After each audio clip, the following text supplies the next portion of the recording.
Olá galera, esse é o canal de Boas com o Ita, eu me chamo Isaías Costa e nesse vídeo eu vou resolver uma questão interessantíssima de eletrostática. É uma dessas questões clássicas de eletrostática, e aí como eu sempre digo, sendo clássicas são questões que você tem que bater o olho e já saber resolver. É uma questão que eu peguei da prova da seletiva JSO 2025, a prova mais recente dessa Olimpíada, né? Que é uma Olimpíada que eu já tenho resolvido diversas questões delas por aqui. São questões sempre muito boas para preparar para essas grandes provas. Antes de começar, para valer, eu peço a gentileza de darem um like no vídeo, de seguirem esse canal, compartilharem com os amigos. Isso ajuda demais o algoritmo do YouTube a reconhecer, gente, a relevância desse conteúdo e assim distribuir o vídeo para mais pessoas. Essa questão, gente, eu quero até trazer essa curiosidade, assim, ela foi descaradamente, gente, uma cópia de uma questão bem conhecida do livro Tópicos de Física, né? Quem estuda para essas grandes provas, lógico que estuda por esse livro, né? O Tópicos de Física. Essa aqui é uma questão, gente, idêntica, assim, só mudam os números, assim, só mudam os valores, mas é a mesma questão. Então, assim, eu acredito que muitos de vocês vão conseguir identificar que essa aqui, de fato, é a mesma questão do Tópicos de Física, né? Vocês até, se quiserem comentar e dizer, poxa, professor, é mesmo, já tinha resolvido essa questão e tal. Acho bem legal essa interação com vocês. Vamos lá. É uma esfera, é uma pequena esfera C, de carga 5Q. Ela é guiada por um aro isolante e semicircular, situado num plano horizontal, com extremidades A e B, como indica a figura. A esfera pode se deslocar sem atrito, tendo como guia o aro, que exerce apenas a força de reação normal sobre a esfera. Aí nas extremidades A e B deste aro são fixadas duas cargas elétricas pontiformes de cargas mais Q e 8Q, mais Q e mais 8Q. Aí logo na posição de equilíbrio da esfera C, a tangente do ângulo ABC é mais próxima de. Aí ele traz aqui esse desenho e a gente só precisa trabalhar um pouquinho com os vetores, gente. Isso aqui é uma questão, apesar de ela ser uma questão clássica, ela não é uma questão simples, gente. É uma questãozinha que eu já considero assim de mediana para difícil. Ela, assim, um aluno que não tem estudado bem esse conteúdo, ele vai se enganchar total nessa questão aqui. A primeira coisa que a gente tem que fazer é pôr o centro, né? O centro aqui a gente pode chamar de O, né? Normalmente a gente chama o centro de O.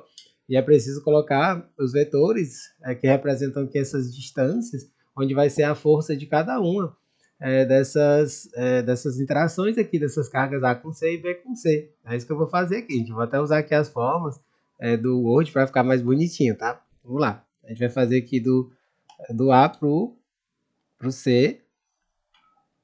E aí vou fazer mais outra, que é levando pro B ali. A gente vai fazer essas duas forças aqui, ó. Quando a gente faz essas distâncias, aqui a gente vai fazer, a gente vai ver, gente, aqui a gente usa aquela propriedadezinha básica, né, de que quando você tem uma semicircunferência ou mesmo uma circunferência completa, se a gente pega o diâmetro, qualquer ponto que pega aqui a periferia, lembrando gente, que aqui eu coloquei bem no centrinho dessa esfera, mas ela tá como que se estivesse passando pelo contorno, beleza, gente? Não leve isso em consideração eu ter feito esses traços aqui fora do contorno. Isso daqui, na realidade, gente, quando eu pego na questão lá do tópicos de física, essa esfera ela tá bem aqui, assim, ó. O ideal é que ela tivesse desse formato, mas como ela não tá no desenho, a gente vai meio que desconsiderar, a gente vai meio que considerar que esse pontinho aqui que eu coloquei que não tá no contorno, ele tivesse no contorno, tá bom? Para que você não ache muito estranho o que a gente está fazendo aqui. Aí o que que acontece? Aqui eu vou chamar de DA, aqui eu vou chamar de DB, e aqui a gente vai fazer essas forças que são repulsivas, né? Eu vou até escrever aqui na própria figura, ó, mais Q aqui, mais 8Q aqui, e mais 5Q aqui. Que são as três cargas, né? Aí o que, que a gente tem que fazer aqui? Eu vou até subir um pouco mais essa daqui para não ficar poluído na figura. Vou escrever bem aqui, esse mais 5Q, vai ficar melhor. Aí o que, que a gente tem que fazer? A gente vai colocar as forças repulsivas, gente. Essas forças repulsivas elas vão ser mais ou menos assim, ó. Elas vão formar um triângulo retângulo aqui, ó.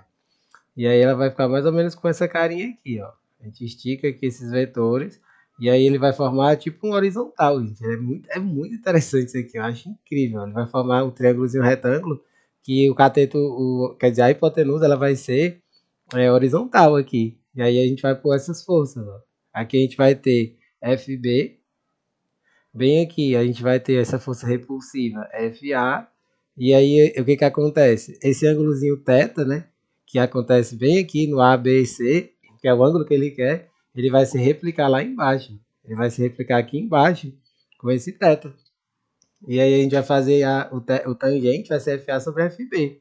Bacana isso, né, gente? Aí pronto, agora é só a gente fazer as forças. Ó. FA, como é que a força é FA? Lei de Coulomb. K vezes QA vezes o QC dividido por dA ao quadrado. Aí que a gente vai substituir, ó, K, QA, Q, o QC, 5Q, e aqui dA ao quadrado. Ou seja, vai ficar 5K, Q ao quadrado sobre dA ao quadrado. Essa aqui é a força do A, FA. Agora a gente vai para a força FB. A força FB, a gente vai fazer a mesma coisa, K, Q, B, Q, C, sobre dB ao quadrado. Aí vai ser K, ó, QB, gente, ele vale 5, quer dizer, ele vale 8, né? Ele vale 8Q, o QB vale 8Q, QC é os mesmos 5Q, dividido por dB ao quadrado. Aí aqui a gente vai ficar com 40K, Q ao quadrado sobre dB ao quadrado. Aí pronto, aí aqui, gente, o que a gente vai perceber? Que o tangente, ó, quem é que vai ser o tangente de θ? Tangente de θ vai ser FA sobre FB. Aqui no próprio desenho a gente acabou de ver isso, né? Tangente de θ vai ser FA sobre FB. Quando a gente substitui, a gente usa aquela propriedade lá de divisão de frações. A gente pega o de cima, multiplica pelo inverso do de baixo. É o que a gente vai fazer agora. Aí a gente vai ficar com isso, ó. FA. FA, ele é 5K Q ao quadrado sobre dA ao quadrado. Aqui a gente vai multiplicar pelo inverso do segundo, que é dB ao quadrado sobre 40K Q ao quadrado. Aí que a gente vai poder cortar, ó, K Q ao quadrado vai embora com K Q ao quadrado. O 5 e o 40 dá para simplificar, fica 1 em cima e 8 embaixo. Aí pronto, ó, o que a gente faz aqui? Ele vai ficar FA sobre FB é 1 sobre 8. E aqui a gente usa aquela propriedade de, quando você tem valores ao quadrado numa fração, a gente pode colocar a fração ao quadrado. A gente vai usar essa propriedade, que é uma propriedade bem importante. Aqui a gente já está praticamente na resposta, gente, porque o que a gente tem que perceber? Que o tangente, né, o tangente de θ, é essa mesma coisa que o FA sobre FB. Eu vou reescrever aqui, ó. Isso aqui é só uma manipulaçãozinha algébrica que a gente faz. Eu reescrevi esse tangente de θ como sendo essa expressão. Porém, se a gente volta na figura, gente, olha que legal. A gente sabe pela figura que o tangente de θ não é o cateto oposto pelo cateto adjacente. O tangente de θ pela figura vai ser quem? dA sobre dB, percebe? Como é simples, aí o que a gente pode fazer? A gente pode inverter, a gente pode fazer dB sobre dA. Ó. Se eu fizer o dB sobre dA, é uma inversão dessa expressão. É a mesma coisa que 1 sobre tangente de θ. Vê como é simples, né? dB sobre dA é a mesma coisa que 1 sobre tangente. Então, o que eu vou fazer aqui? No lugar do dB sobre dA, eu vou escrever 1 sobre tangente. E aí a gente vai ficar com isso daqui. A gente vai ficar com tangente de θ. Vai ser 1 sobre 8 vezes dB sobre dA é 1 sobre tangente de θ ao quadrado.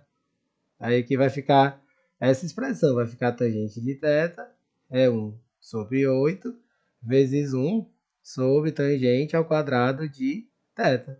Aí que a gente pode juntar, gente, esse tangente de θ é tipo um cruz-credo aqui, ó. A gente faz o produto cruzado, cruz-credo, ele vai aparecer tangente ao cubo, ó. Tangente ao cubo de θ é a mesma coisa que 1 sobre 8, tangente de θ. Ele vai ser a raiz cúbica de 1 sobre 8, que é a mesma coisa que 1 sobre 2. Aí eu achei interessante, gente, que quando eu peguei essa questão para resolver, eu fiquei, vixe, não apareceu nos itens, eu resolvi tudo certinho, não tá nos itens, mas eu percebi, ah tá, ele tá nos itens sim. É porque ele tá escrito de um jeito diferente, gente. Aqui, de vez em quando, a JCA gosta de fazer isso. Se eu multiplicar tudo por 4, fica 4 sobre 8. E 4 sobre 8 é a mesma coisa que 1 sobre 2. Ó. E o 4 sobre 8, ele tá nos itens, né? Eu até fiquei olhando, eu li todos os itens para perceber se achar que eu não tinha errado nada, eu percebi, foi por causa disso. Eles fizeram essa pequena alteração de escrever na forma que não seria a fração irredutível, né? E aí ela está escrita como 4 sobre 8. Bonita essa questão, né? Você vê que ela não é uma questão tão simples, Mas assim, tá longe de ser uma questão super difícil, é uma questão que eu considero assim mediana, e é uma questão clássica que, como eu falei no começo do vídeo, todo aluno que estiver preparando para essas grandes provas tem que bater o olho e saber como é que resolve essa questão aqui. Beleza? Espero que você tenha entendido direitinho todo passo a passo.